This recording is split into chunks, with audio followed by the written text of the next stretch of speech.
Hello, അപ്പോൾ ഇന്ന് നമുക്കൊരു കിടിലനായിട്ടുള്ളൊരു അടിപൊളി സംഭവം ഉണ്ടാക്കിയാലോ. അതിനായിട്ട് വേണ്ടത് ആവശ്യത്തിന് മുളക് പൊടി, മഞ്ഞൾപ്പൊടി, കുരുമുളക് പൊടി, ഗരം മസാല, ഉപ്പ്, ഇതെല്ലാം കൂടി നല്ലൊരു കുഴമ്പ് പരുവത്തിന് നല്ല രീതിക്ക് ഒന്ന് പേസ്റ്റാക്കി മിക്സ് ചെയ്തെടുക്കാം.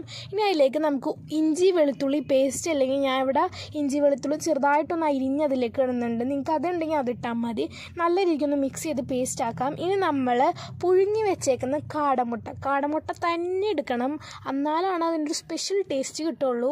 അടിപൊളി ടേസ്റ്റ് ആയിരിക്കും കേട്ടോ. ഇനി നമുക്ക് ഈ ഒരു കാടമുട്ടയെ നല്ല രീതിക്കൊന്ന് കുളിപ്പിച്ചെടുക്കണം. ഈ ഒരു മസാലയിൽ നല്ല രീതിക്ക് ആ മുട്ടയിൽ ഉള്ളിൽ അങ്ങോട്ട് കയറ്റി കൊടുക്കണം കേട്ടോ. മുട്ട ചെറുതായിട്ടൊന്ന് വരഞ്ഞ് കഴിഞ്ഞാൽ നല്ല രീതിക്ക് മസാല പിടിക്കും. ഇനി നമ്മളൊരു ചട്ടി എടുത്ത് അതിലേക്ക് ആവശ്യത്തിന് വെളിച്ചെണ്ണ നല്ല രീതിക്ക് ചൂടായി വരുമ്പോൾ വെളിച്ചെണ്ണ തന്നെ ഒഴിക്കണം. നമ്മുടെ കാടമുട്ട മസാല വെച്ച് വെച്ചേക്കണം, അതിലിട്ടൊന്ന് ഫ്രൈ ചെയ്തെടുക്കുക. അപ്പോൾ നല്ല മണം വരും കേട്ടോ ഗൈസ്. അപ്പോൾ എല്ലാവരും ഇതൊന്ന് ട്രൈ ചെയ്ത് നോക്കണം. ഭയങ്കര എളുപ്പമാണിത്, വളരെ എളുപ്പമാണ്. അപ്പോൾ നമുക്കിന്നത് കഴിച്ച് നോക്കാം കേട്ടോ ഗൈസ്. നമ്മുടെ കാടമുട്ട നല്ല രീതിക്ക് ഫ്രൈ ആയി വന്നിട്ടുണ്ട്. അപ്പോൾ ഞാനൊരു സ്റ്റിക്ക് യൂസ് ചെയ്താണ് കഴിച്ചിട്ടുണ്ടായിരുന്നത്.